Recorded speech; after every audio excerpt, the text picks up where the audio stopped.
오늘 함께 보신 이 신명기서 오늘 8장을 함께 봤는데요.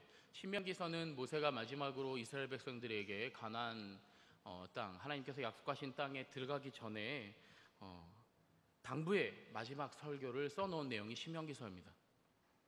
그 중에 오늘 본문 말씀은 신명기에서 이야기하고자 하는 핵심 진리 가운데 하나인 믿음 안에서 성장해야 함을 오늘 이야기하고 있습니다. 이 모세의 설교를 듣는 세대를 한번 생각해 보겠습니다. 그들은 하나님에 대해서 잘 알지 못하던 세대입니다. 애굽을 경험하지 못한 세대입니다. 이스라엘 백성들이 하나님이 주시겠다고 한 땅을 하나님이 주셨는데 그들이 처음엔 어떻게 하였습니까? 그 땅을 정탐한 후에 이 땅은 우리가 가지 못할 땅이다. 무려 12명을 보냈지만 10명이나 이 땅은 기골이 장대해서 우리가 분명히 질 것이다, 갈 수 없을 것이다 라고 했던 그 정탐한 사건 이후에 그들은 다시 광야를 40년 동안 떠돌죠. 그리고서는 그 20세 이상 되는 모든 사람이 다 죽고 나서야 그 다음 세대들이 드디어 40년 후에 하나님이 약속하신 땅 앞에 서게 됩니다. 모세가 이 신명기서를 통해서 이스라엘 백성들에게 너희들이 분명 하나님의 백성이고 하나님의 백성으로서 어떻게 살아가야 되는지를 이 신명기서를 통해서 계속 이야기하고 있는데, 오늘 모세가 하고 싶었던 말은 우리가 믿음 안에서 성장해야 한다는 것을 이야기하고 있습니다. 어떠한 상황 가운데서도 끝까지 믿음을 잃지 않고 살아가길 바라는 하나님의 마음을 이 오늘 말씀을 통해 조금 알아가는 그런 귀한 시간 되기를 간절히 주님의 이름으로 소망합니다. 프랑스의 나폴레옹이 황제로 있던 시절에 샤른이라는 사람이 있었습니다. 그 사람이 황제에게 좀 밉을 보였던가 봅니다. 그래서 감옥에 갇히게 되죠. 처음에 감옥에 갇히니까 많은 친구들도 면회를 오고 가족들도 면회를 오고 많은 사람들이 면회를 와서 그를 위로하며 보살펴 주었는데, 조금씩 시간이 지나고 나니까 좀 잊혀지더라고요. 그래서 사람들이 찾아오지 않고, 친구들이 찾아오지 않고, 가족들도 점점 발길이 뜸해지게 되었습니다. 이 샤른이라는 사람이 그래서 사람들이 잘 찾아오지 않으니까 너무 쓸쓸하게 된 나머지 감옥 한켠 벽에다가 이렇게 썼습니다. 아무도 돌보지 않는다. 그렇게 절망 가운데 있었을 때에 그 당시 이 감옥이 돌로 되어 있었는데 바닥에는 돌틈으로 조그만한 새싹 하나가 피어나기 시작하는 거예요. 이 샤르니가 이 감옥 안에서도 이 조그만 이 새싹이 자라날 수 있구나. 자기가 할당받은 그 물을 조금씩 남겨서 그 새싹에 물을 주기 시작했어요. 그랬더니 그 새싹에게 물이 주고 나니까 그 새싹이 드디어 조금씩 자라나서 꽃봉오리를 피우게 된 거죠. 꽃봉오리를 피우게 됐을 때 이 샤르니는 그 벽에 아무도 돌보지 않는다라는 글을 지우고 뭐라고 했냐면 하나님이 돌보신다, 이렇게 글을 바꿔 놓았습니다. 감옥 안에서 꽃이 피었다는 소문이 나기 시작하자 그 소리가 왕비의 귀에까지 들어갔고요. 그 소식을 들은 왕비는 감옥에서 꽃이 피었다니, 꽃을 진심으로 사랑하는 사람은, 꽃을 돌보는 사람은 결코 나쁜 사람이 될 수 없다라는 말을 남긴 채 다시 나폴레옹 황제에게 가서 간청을 합니다. 저 사람은 결코 나쁜 사람이 될 수 없다.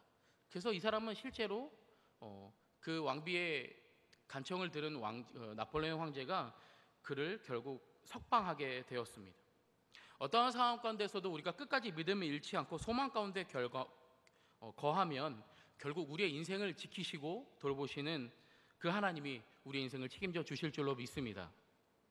오늘의 말씀의 제목 3가지가 있는데요. 첫 번째는 뭐냐면 바로 잊지 말라. 다 같이 한번 읽어보겠습니다. 시작.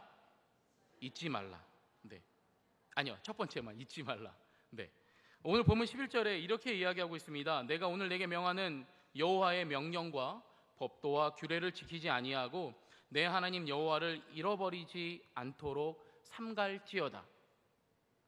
이스라엘 백성들은 하나님의 선택을 받은 백성들이 맞습니다. 그러나 그들이 하나님의 선택을 받은 민족이라고 자각하며 살고 있었는지는 사실 의문입니다. 그들이 살아온 삶을 통해 우리들에게 보여주고 있기 때문이죠. 그들이 지금 이 신명기의 말씀을 들을 때는 언제입니까? 애굽에서 나와서 또 40년간 광야를 떠돌고 그 이후에 왔습니다. 그리고 또 그 전을 보면 애굽에서 이들이 종으로 몇 년을 살았습니까? 430년을 종으로 살았습니다. 그러니 야곱이 하나님의 선택을 받은 것까지 생각해 보면 어림잡아도 약 한 500년은 지난 시점이죠. 분명 하나님께서 야곱에게 내 민족이 하늘의 별과 같이 많게 될 것이다, 하나님의 분명 선택을 받았습니다. 근데 그 지난 시간이 무려 500년이나 된 것이죠. 사람이 기억력이 아무리 좋다고 해도 이 정도 되면 그들이 하나님의 선택을 받은 백성으로 생각하는 것이 어려울 수도 있습니다. 여기서 한 번 더 이들의 삶을 돌아보면 이스라엘 백성들이 애굽에서 나왔어요. 그리고 홍해 앞에 섰을 때 많은 사람들이 뭐라고 얘기했습니까? 왜 우리를 이 광야까지 끌고 와서 우리를 저 애굽의 군대에 의해 죽게 만드느냐? 그리고 모세를 원망하고 하나님을 원망했습니다. 그들이 그렇게 홍해를 그 이후에 건네고 나서 약 2달이 조금 더 지났을 때쯤 그들이 먹을 것이 다 떨어졌습니다. 그때도 하나님을 원망하고 왜 우리가 애굽에 있었더라면 배불리 먹었을 텐데 이 황망한 광야에 나와 우리가 굶어 죽게 되었다라고 그들은 하나님을 원망했죠. 물론 그때 하나님께서 만나와 메추라기로 그들을 먹이셨습니다. 어린아이가 부모님께 투정을 부리듯 이스라엘 백성들은 참 많이도 하나님께 투정하고 원망하였습니다. 그때마다 하나님은 어떠셨습니까? 하나님은 그들을 외면하지 않으셨습니다. 그때마다 하나님은 그들의 모든 필요를 채워주셨습니다. 그런데도 불구하고 이스라엘 백성들은 조금 시간이 지나면 하나님을 잊어버리고 우상을 섬겼습니다. 시내산에서 모세가 하나님을 만나러 산으로 올라갔을 때 이스라엘 백성들은 모세가 내려오지 않는다며 금송아지를 만들고 그들의 만든 그 신에 숭배하였습니다.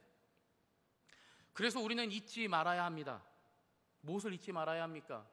바로 우리에게 주신 하나님의 말씀을 잊지 말아야 합니다. 때로는 이스라엘 백성들을 생각하며 이런 바보 같은 백성들이 있을까?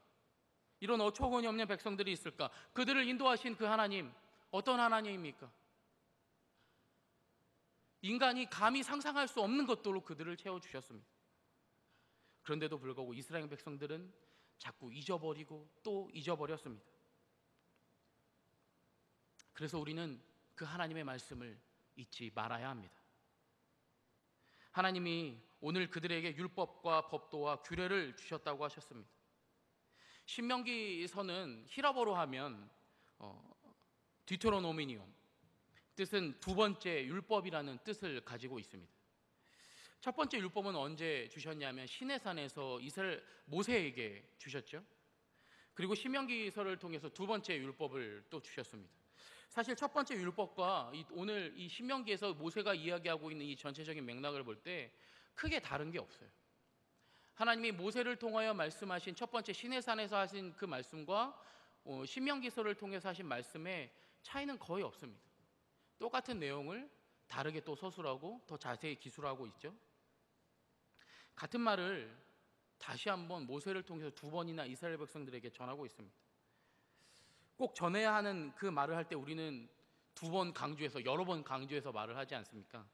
하나님도 이스라엘 백성들에게 꼭 다시 말씀을 해야겠다고 하셨던 것이죠. 왜냐하면 이스라엘 백성들의 무지함 때문입니다. 이스라엘 백성들은 자꾸 잊어버렸습니다. 그분이 어떤 분인지, 우리를 인도하시는 분이 어떤 분인지 그들은 잊고 있습니다. 오늘 12절 말씀에도 그와 관련해서 걱정하고 있습니다. 내가 먹어서 배부르고 아름다운 집을 짓고 거주하게 되며 또 내 소와 양이 번성하여 내 은금이 증식되며 내 소유가 다 풍부하게 될 때에 내 마음이 교만하여 내 하나님 여호와를 잊어버릴까 염려하노라. 이스라엘 백성들의 그 무지함을 하나님은 너무나도 잘 알고 계셨습니다. 그리고 하나님도 동일하게 염려하고 계셨습니다. 하나님께서 허락하신 땅에 들어가서 산다는 것은 단순히 그냥 땅을 허락할 때니 너희가 알아서 살아라 이것이 아닙니다. 하나님께서 그들의 모든 것을 책임지시겠다는 것입니다. 하나님 주신 그 땅에서 축복을 누리며 살게 하시겠다는 것을 말씀하고 있는 것입니다. 그런데 사람은 어떻죠? 안정적이고 풍요로워지면 나태해지고요, 자신을 망각하게 되는 경향이 있습니다. 이스라엘 사람들도 마찬가지였습니다. 하나님도 그 부분을 아시고 걱정하시고 염려하셨습니다. 그래서 오늘 11절 말씀처럼 내가 오늘 내게 명하는 여호와의 명령과 법도와 규례를 지키지 아니하고 내 하나님 여호와를 잊어버리지 않도록 삼갈지어다. 하나님도 동일하게 염려하고 계셨던 것이죠. 우리도 아마 그런 경험이 있으실 것 같아요. 막 뭔가 친구나 혹은 아는 사람들과 대화를 열심히 하고 있는데 뭔가 불현듯 생각나서 그 이야기를 꼭 하고 싶은데 이야기를 어느 정도 마칠 때 그 생각이 떠오르지 않을 때가 있죠. 내가 분명 뭔가를 얘기하고 싶은데 갑자기 기억이 나질 않아요. 생각이 나질 않아요. 우리 인간이 그렇습니다. 완벽하지 않아요. 그래서 때로는 잊어버리고 때로는 망각하고 그전 일들을 기억하지 못하는, 불과 1분 전, 30초 전에 그 단어도 하나 생각나지 못하는 것이 바로 인간입니다. 그런데 500년이나 지나고 무려 신의 산에서 전했던 그 첫 번째 말씀도 기억하지 못하는 그들을 걱정하시며 하나님은 오늘 다시 한번 그들에게 염려하며 하나님의 말씀을 전했던 것이죠. 말씀도 그렇습니다. 우리도 마찬가지입니다. 자꾸 잊어버립니다. 그래서 우리는 말씀을 가까이 해야 합니다. 매일매일 우리에게 허락하시는 그 말씀들을 우리는 잊지 말아야 합니다. 성경을 통해서 우리에게 말씀하시는 것들을 잊어서는 안 됩니다. 각자에게 주시는 말씀들이 분명 있을 거라고 저는 생각합니다. 그 말씀들을 기억하시고 잊지 마시기 바랍니다. 자녀에게도 마찬가지입니다. 우리 자녀들에게, 우리에게 주신 그 귀한 자녀들에게 그 말씀을 잊지 않도록, 하나님이 우리에게 주신 그 말씀들을 잊지 않도록 그 말씀들을 그들에게 전하여 주십시오. 신명기 6장의 말씀처럼 하나님의 말씀을 잊지 않기 위해 마음에 새기고 자녀에게 부지런히 가르치시는 저와 여러분 되시기를 주님의 이름으로 축원합니다. 잊지 말라. 네, 하나님의 말씀을 잊지 마시기 바랍니다. 두 번째 제목 한번 읽어보겠습니다. 시작. 마음을 굳게 하라. 네, 마음을 굳게 하는 것은 우리의 믿음을 다지는 것입니다. 약속의 땅에 들어가는 것은 앞에서 말씀드린 것처럼 새로운 세대들이 들어가는 것이었습니다. 그들이 기업을 받기 위해 전진하는 그 새로운 세대를 향해 하나님은 말씀하고 계셨습니다. 믿음을 가지는 것은 누구나 할 수 있는 것일지 모르겠습니다. 그러나 그것을 끝까지 지켜내는 것은 참 어려운 일입니다. 믿음 생활을 잘 하시다가 교회에 실망하시고 상처를 받아 교회를 떠나시는 분들을 참 많이 봐왔습니다. 심지어 목회자의 자녀들도 교회에 상처받아 떠나는 자녀들을 참 많이 만나봤습니다. 믿음은 우리 마음에 쉽게 들어올지 모르겠습니다. 그러나 그 믿음이 무너지는 것은 한순간이라는 것을 그분들을 통해 저는 깨닫게 되었습니다. 오늘 이스라엘 백성들에게도 하나님은 마음을 굳게 하라고 말씀하셨습니다. 이스라엘 백성들이 주님을 떠났다가 벌받고 하나님의 능력을 보여주시고 그들의 필요를 채워주면 그들은 언제 그랬냐는 듯 다시 잠시 또 돌아왔죠. 아니, 어쩌면 돌아온 것처럼 보였을지 모르겠습니다. 왜냐하면 그들은 시간이 흐르면, 그들의 형편이 나아지면, 혹은 그들이 어려운 상황 가운데 거하면 하나님을 찾지 못하고 오히려 하나님을 원망하고 우상을 찾게 되는 결과를 우리는 이 구약의 말씀을 통해 많이 보아왔습니다. 끝까지 하나님을 붙들어야 하지만 그렇지 못하였습니다. 그래서 오늘도 하나님은 그들을 걱정하는 마음으로 마음을 굳게 하기를 바라셨습니다. 12절 말씀에서처럼 그들이 배부르고 아름다운 집을 갖게 되고 재물이 많아지면 어떻게 될까 걱정하셨습니까? 교만하고 하나님을 잊어버릴까 염려하였습니다. 그래서 이스라엘 백성들에게 마음을 굳게 하기를 바라셨습니다. 왜냐하면 인간은 평안할 때 시험이 오기 때문이죠. 대체적으로 우리들의 마음이 어렵고 생활이 어려울 때 참 많이 하나님을 찾는 것 같습니다. 그런데 오히려 우리가 더 평안해지고 우리 삶이 나아질만 하면 우리는 하나님을 참 많이 안 찾습니다. 왜냐하면 우리 삶이 평안하니까요. 내가 잘해서 그런 것 같으니까요. 그러나 한번 여러분 욥을 한번 기억해 보십시오. 욥은요, 욥기서 1장 1절에 보면 온전하고 정직하고 하나님을 경외하며 악에서 떠난 자라, 이렇게 욥기서 1장 1절에 이야기하고 있습니다. 그런 그를 누가 시험하였습니까? 사탄이 시험하였습니다. 그것은 단순한 시험이 아니었습니다. 그들의 자녀를 모두 앗아가고 그들의 모든 재물, 욥의 모든 재물을 모두 빼앗아갔습니다. 그것뿐만이 아닙니다. 욥의 온몸에 종기를 나게 했죠. 그래서 욥은 어떻게 했습니까? 자신의 생일을 저주할 만큼 많은 어려움 가운데 처해야 했습니다. 그러나 욥은 끝까지 어땠습니까? 하나님에 대한 그 믿음을 저버리지 않았습니다. 그 신앙을 버리지 않았습니다. 결국 그는 하나님으로부터 그 이전 그 모든 소유보다도 갑절이나 많은 복을 하나님께서 허락해 주셨습니다. 믿음은 보이지 않는 것의 증거라고 히브리서 11장에 이야기하고 있습니다. 욥의 상황을 보면 욥이 죄를 지었거나 아니면 하나님이 불의하시거나 둘 중에 하나인 것처럼 보입니다. 하지만 둘 다 정확한 것은 아니죠. 그런데 욥은 오직 믿음으로 자신에게 닥친 시련을 통과했고 끝까지 인내함으로 견뎌내었습니다. 하나님의 그 붙잡아 주시는 은혜를 경험하게 되었고 긍휼이 풍성하신 하나님의 회복을 경험하게 되었습니다.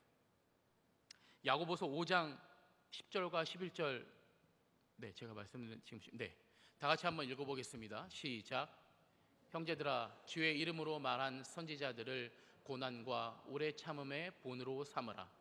보라, 인내하는 자를 우리가 복되다 하나니 너희가 욥의 인내를 들었고 주께서 주신 결말을 보았거니와 주는 가장 자비하시고 긍휼히 여기시는 이시니라.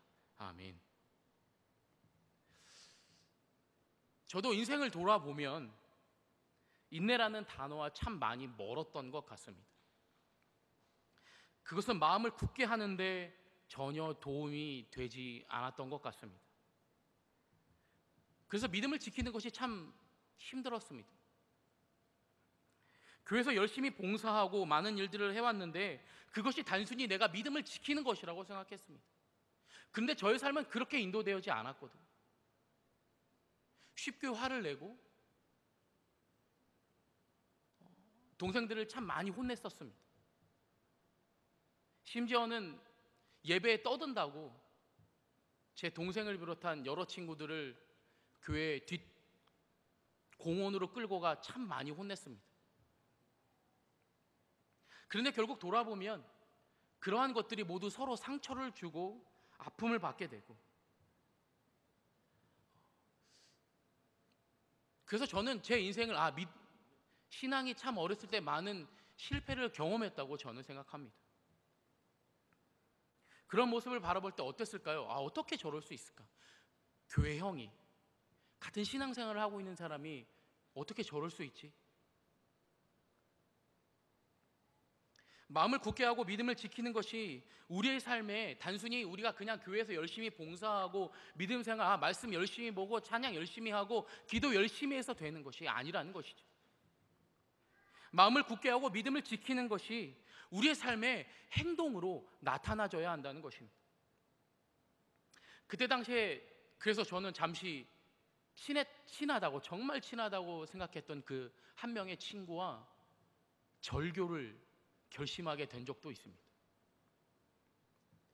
저는 분명 잘못한 게 그 당시에는 하나도 없다고 생각했습니다.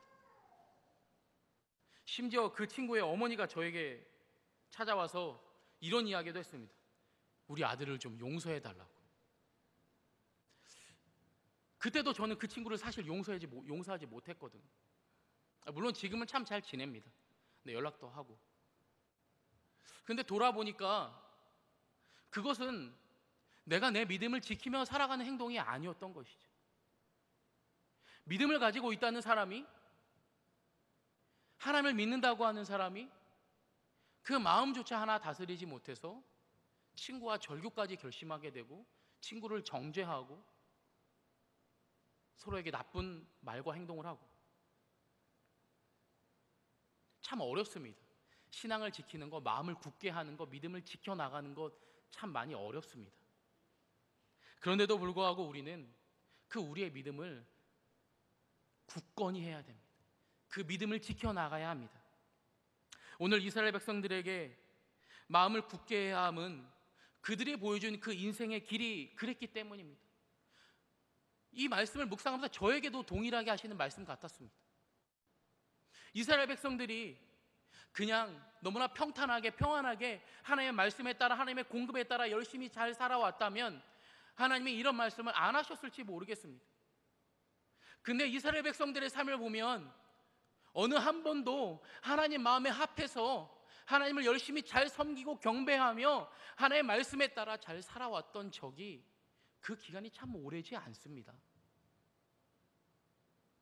그래서 오늘 하나님은 그들에게 마음을 굳건히 해야 한다. 믿음을 지키기 위해 우리가 인내하고 견뎌내야 된다. 그것이 바로 우리의 마음을 굳건히 해나가는 것이다. 그것이 우리가 바로 가야 할 길인 줄로 믿습니다. 오늘도 믿음의 선한 싸움 가운데 승리하시고 마음을 굳건히 하시길 주님의 이름으로 축원합니다. 마음을 굳게 하라. 시험으로부터 믿음의 그 마음을 굳게 하시기 바랍니다. 세 번째 제목을 다 같이 한번 읽어보겠습니다. 시작. 인정하라. 14절 후반부터 보시면 여호와는 너를 애굽 땅 종되었던 집에서 이끌어내시고 너를 인도하여 그 광대하고 위험한 광야 곧 불뱀과 전갈이 있고 물이 없는 간주한 땅을 지나게 하셨으며 또 너를 위하여 단단한 반석에서 물을 내셨으며 내 조상들도 알지 못하던 만나를 광야에서 내게 먹이셨나니 이는 다 너를 낮추시며 너를 시험하사 마침내 내게 복을 주려 하심이었느니라. 하나님께서 이스라엘 백성들을 위해 광야에서 주셨던 것들을 한번 우리가 기억해 봤으면 좋겠습니다. 만나와 메추라기도 당연히 주셨고요, 물도 주셨고요. 광야는 어떻습니까? 한낮에 기온이 40도 이상 올라가는 곳입니다. 그곳에 구름 기둥을 허락하셨거든요. 밤에는 또 어떻습니까? 새벽 한 가운데는 영하까지도 떨어지는 곳이 바로 광야입니다. 근데 그 가운데 하나님은 불기둥도 허락해 주셨습니다. 그들의 필요를 따라 오히려 필요하지 않은 것임에도 불구하고 하나님은 허락하셨고, 그들이 원치 않은 것도 허락해 주셨고, 그들이 원했던 것마저도 하나님은 전부 허락해 주셨습니다. 이러한 것들은 그들이 단순히 내가 잘해서 얻을 수 있는 것이 아니었어요. 광야 한가운데서 물을 구하는 거 쉽습니까? 어렵습니다. 그런데 하나님은 반석을 쳐서 그들에게 물을 허락해 주셨거든요. 만나와 메추라기 마찬가지입니다. 광야에서 절대 구할 수 없는 것들이죠. 그런데도 불구하고 하나님은 그러한 모든 것들을 이스라엘 백성들에게 공급해 주셨습니다. 17절과 18절 말씀에 이렇게 이야기하고 있습니다. 그러나 내 마음에 이르기를 내 능력과 내 손의 힘으로 내가 이 재물을 얻었다 말한 것이라. 내 하나님 여호와를 기억하라. 그가 내게 재물을 얻을 능력을 주셨습니다. 누가 주셨다고요? 하나님께서 그 재물 얻을 능력을 주셨다고 오늘 이야기하고 있습니다. 하나님이 허락해 주셨다는 것을 우리는 인정해야 합니다. 이스라엘 백성들은 하나님이 공급해 주시지 아니하였다면 아마도 광야에서 모두 몰살을 당했을 것입니다. 300만 명입니다. 무려 300만 명이나 되는 대인원이었습니다. 단순히 몇 명에게 물을 허락하고 몇 명에게 만나와 메추라기를 허락하신 게 아닙니다. 300만 명이나 되는 그 인구를 하나님은 다 먹이시고 그 필요를 채워주셨습니다. 그런데도 이스라엘 백성들은 그 하나님의 그 공급해 주심에 하나도 고마워하지 않았습니다. 그들은 애굽에서 아무 걱정 없이 살 수 있었던 것을 광야까지 데려왔다며 하나님을 항상 원망했습니다. 그러니 하나님이 공급해 주시는 것들을 그들은 어쩌면 당연한 것이라고 생각했을지 모르겠습니다. 그런 그들에게 하나님은 배부른 것도, 아름다운 집도, 재물도, 소와 양과 은금도 허락해 주셨습니다. 그것은 하나님께서도 말씀하셨지만 이스라엘 백성들의 능력이나 그들의 힘으로 재물을 얻은 것이 아니고 하나님께서 그들에게 재물 얻을 능력을 주셨기 때문에 가능한 것이었습니다. 우리 삶에도 내가 열심히 해서 얻은 재물, 내가 회사를 잘 운영해서 얻은 수익, 내가 열심히 공부해서 얻은 성적과 대학 합격증, 우리는 그렇게 생각합니다. 그렇게 믿고 있습니다. 그렇다면 우리 삶에 하나님의 존재의 이유가 무엇입니까? 그것은 나를 인도하신 분이 하나님이 아니고 내가 잘했기 때문에, 내가 열심히 일했기 때문에, 내가 열심히 공부했기 때문에 얻은 것이라고 생각해버리고 많은 삶일 뿐입니다. 우리 삶에 하나님이 인도하시지 않은 것은 아무것도 없습니다. 그렇게 믿지 않으신다면 우리는 지금 잘못된 신앙의 길을 가고 있는 것입니다. 우리의 머리털의 개수까지도 셀 수 있으신 분이 바로 우리 여호와 하나님이십니다. 우리의 삶을 인도하시고 있다는 것을 우리는 인정해야 합니다. 우리의 모든 계획을 이루시는 분이 하나님이시라는 것을 우리는 인정해야 합니다. 그것을 인정하지 못하고 내 삶의 주인이 나 자신이라고 생각하는 순간 우리의 삶은 한순간 무너질 수 있습니다. 19절과 20절 말씀에 이렇게 이야기하고 있습니다. 내가 만일 내 하나님 여호와를 잊어버리고 다른 신들을 따라 그들을 섬기며 그들에게 절하며 내가 너희에게 증거하오니 너희가 반드시 멸망하리라. 여호와께서 너희 앞에서 멸망시킨 민족들과 같이 너희도 멸망하리니 이는 너희가 너희 하나님 여호와의 소리를 청종하지 아니함이니라. 분명히 하나님은 말씀하고 있습니다. 멸망하리라. 우리의 삶이 어느 한순간이라도 무너질 수 있음을 우리는 오늘 말씀을 통해 기억해야 합니다. 우리의 삶이 어느 순간 어려움과 절망 가운데 빠져 있다면, 혹시 우리가 하나님을 잊어버리고 믿음을 지키지 못하고 마음이 물러져서 하나님을 나의 주인으로 인정하지 않았는지 한번 점검해 보시기 바랍니다. 하나님이 가장 싫어하시는 것이 무엇입니까? 십계명의 첫 번째 계명처럼 바로 우상 숭배입니다. 우리의 삶에 우상이 있는지 점검해 보시기 바랍니다. 그리고 하나님 앞에 신실하게 나아가시는 저와 여러분 되시기를 주님의 이름으로 축원합니다. 인정하라. 하나님의 공급하심을 인정하시기 바랍니다. 지난번 장신대 이 신영섭 교수님께서 이런 말씀을 리더십 때 하셨는데 참 그 말씀을 들으면 그렇구나. 신명기를 어떤 이야기냐면 신명기를 통해 이스라엘 백성들에게 하시고자 하는 말씀, 모세의 마지막 이 설교, 이것은 내 율법을 잘 따르면 복을 받는 것도 아니고 내 율법을 안 따른다고 해서 멸망하는 것이 아니라는 겁니다. 그것이 하나님이 말씀하시고자 하는 것이 아니라는 거죠. 물론 복을 받는 것도 멸망하는 것도 분명 말씀 가운데 나와 있기는 합니다. 그런데 신명기서의 근본적인 목적은 무엇이냐? 그들이 하나님을 잘 믿고 살아가는 것이었습니다.